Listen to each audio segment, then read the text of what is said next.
चांगलं निरोगी असलं पाहिजे किंवा चांगलं पौष्टिक असलं पाहिजे.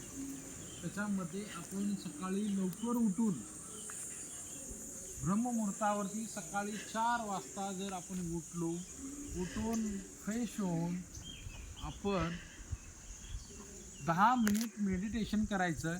ते केल्यानंतरनं आपण आपलं अभ्यासाचे जे काही पुस्तक आहेत, आपले पुस्तक आपण वाचायचे.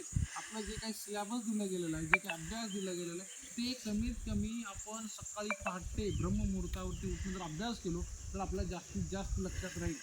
आणि ते राहिल्यानंतर आपण त्याचं जे काही आपल्या जीवनामध्ये आपण लवकर यशस्वी व्हायचं असेल, तर अशा वेगवेगळ्या आपल्याला दुसऱ्यांपेक्षा जास्त प्रयत्न करणं आवश्यक आहे.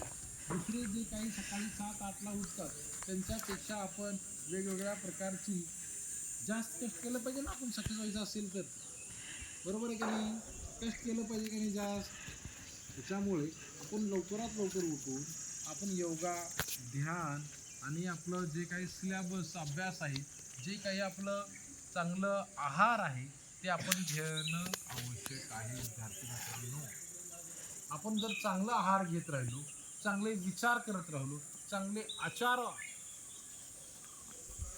चांगले विचार, चांगले आचार, चांगलं वागणूक, चांगली सगळ्याबद्दल भावना चांगली जर करत राहिलो, तर आपण सक्सेस लवकरात लवकर होऊ.